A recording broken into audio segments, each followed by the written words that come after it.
Pierre Perret, bien connu du public pour ses chansons populaires et souvent légères comme Astérisque le Zizi Astérisque ou Astérisque les colonies de vacances, cache derrière son sourire et son image d'artiste engagé un lourd passé marqué par une tragédie personnelle insoutenable.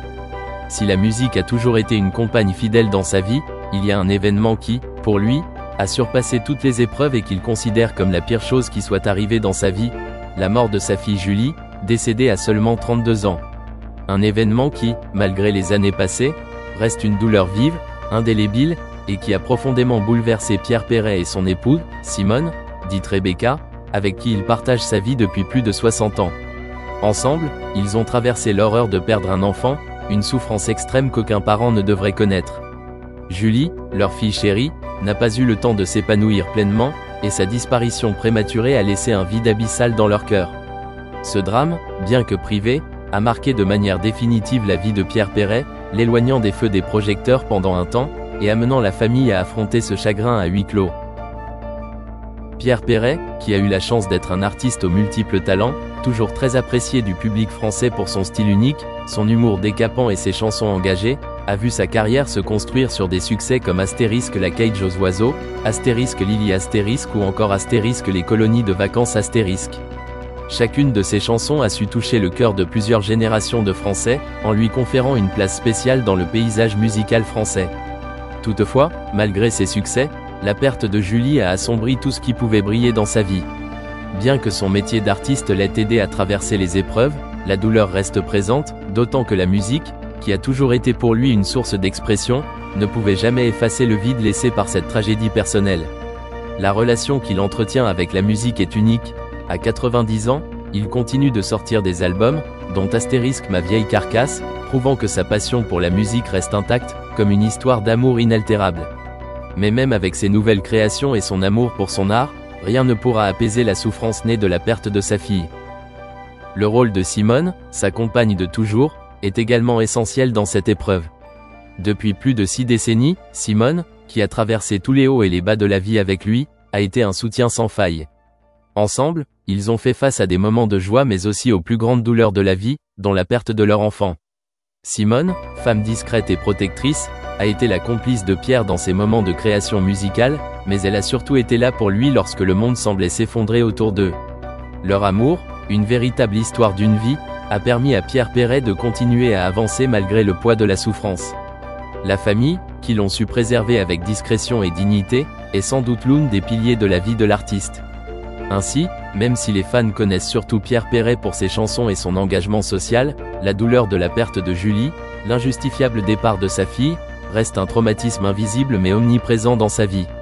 Il a beau chanter la joie et la légèreté, dans son cœur, il porte ce fardeau que le temps n'efface pas. C'est cette facette plus intime, plus humaine, que peu connaissent et que Pierre Perret porte en lui, avec une douleur silencieuse, mais permanente. Pierre Perret cache derrière son image publique un lourd passé empreint de douleur. En 1962, il épouse Simone Mazal-Tarim, qu'il rebaptise Rebecca, qui avait déjà 2 enfants, Anne et Alain, issus d'une précédente relation. Ensemble, ils auront une fille, Julie, née en 1963, qu'ils accueilleront avec tout l'amour qu'une famille peut offrir. Cependant, cette vie familiale, à la fois harmonieuse et joyeuse, sera tragiquement bouleversée par un événement dévastateur. À l'été 1995, Julie Perret, la Benjamine, décède à seulement 32 ans, plongeant ses parents dans un abîme de souffrance. La cause de son décès reste un mystère.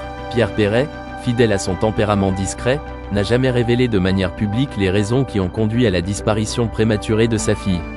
Il s'est limité à une seule intervention médiatique sur le sujet, dans laquelle il exprime l'ampleur du chagrin qu'il a ressenti à la suite de ce drame.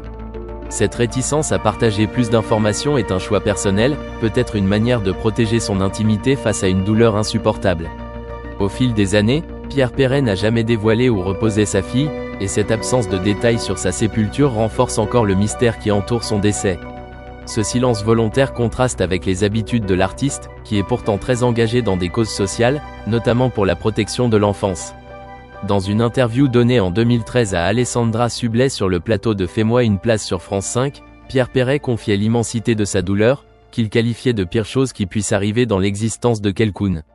Il évoquait aussi le fait que cette souffrance restait omniprésente et qu'il n'éprouvait pas le besoin de la verbaliser davantage.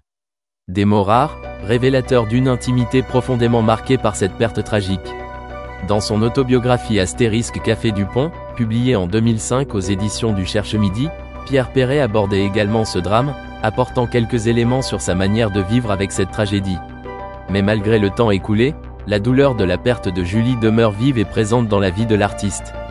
Le courage et la dignité avec lesquels Pierre Perret a su traverser cette épreuve, sans jamais s'épancher sur les détails de la maladie ou des circonstances du décès de sa fille, témoignent d'une profonde douleur intérieure qu'il a su préserver dans son cercle familial.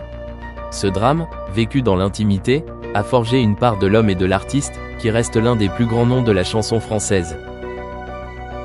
Le décès de Julie Perret a ravivé l'attention des médias sur la famille de Pierre Perret, notamment sur ses enfants Anne et Alain, les jumeaux qu'il a élevés avec Simone Mazal-Tarim. Cependant, malgré ce drame familial, peu de choses sont connues sur leur parcours actuel. La raison en est simple, les jumeaux ont choisi de vivre à l'écart du tumulte médiatique, loin des feux de la rampe. Cette volonté de discrétion est pleinement respectée par leur père, le célèbre auteur-compositeur-interprète Pierre Perret, qui a toujours pris soin de préserver l'intimité de ses enfants. Lors d'une interview sur le plateau de l'émission de Jordan Deluxe, le chanteur a été clair. Il ne parle jamais de sa famille, un choix qu'il justifie non seulement par le désir de ses enfants de rester dans l'ombre, mais aussi par sa propre volonté de protéger leur vie privée. Je ne parle jamais de ma famille. D'abord parce qu'ils n'aiment pas. Et moi non plus, a-t-il déclaré. Ces mots illustrent à quel point la famille Perret privilégie l'intimité sur l'exposition médiatique. En tant que figure publique, Pierre Perret a toujours été très respectueux des désirs de ses enfants, et c'est un principe qu'il applique sans faillir. Il a expliqué qu'il n'était pas nécessaire de révéler davantage sur leur vie, soulignant que la protection de leur vie privée est une priorité. Il a également souligné la difficulté de vivre sous les projecteurs lorsqu'on est enfant de célébrité. Quand vous êtes les enfants ou les petits-enfants de gens connus, vous êtes emmerdés sans arrêt parce qu'on vous pose sans arrêt des questions, a-t-il confié. Pierre Perret semble parfaitement comprendre les obstacles que rencontrent ses enfants, constamment accablés par les questions des journalistes et les attentes du public. Ce n'est pas un hasard si Anne et Alain ont choisi de mener une existence éloignée des caméras et des projecteurs, c'est une manière de se préserver d'un monde où l'intimité n'est jamais respectée. Ainsi, les jumeaux Anne et Alain, bien qu'étant les enfants d'un artiste connu, mènent une vie discrète, loin des médias et des critiques. Leur absence de la scène publique témoigne de leur choix de rester dans l'ombre, loin des pressions sociales et médiatiques. Ce choix n'est pas un signe de rejet, mais plutôt une forme de résistance à un monde qui ne cesse de scruter les vies des célébrités et de leurs proches. Loin de l'attention du grand public, Anne et Alain jouissent d'une tranquillité qui leur est précieuse, et que leur père a toujours défendue. Le respect de la vie privée de ses enfants semble être pour Pierre Perret une priorité absolue, malgré la tentation de partager un peu plus sur eux en raison de la curiosité générale. Cette discrétion s'inscrit dans un désir profond de les protéger des inconvénients de la célébrité, des dérives de la surexposition médiatique. Ainsi, alors que le monde continue de suivre de près la carrière de Pierre Perret, ses enfants, eux, choisissent d'échapper à cette lumière aveuglante, préférant une existence calme, à l'abri des projecteurs. C'est un choix que beaucoup d'enfants de célébrités aimeraient pouvoir faire, et un choix que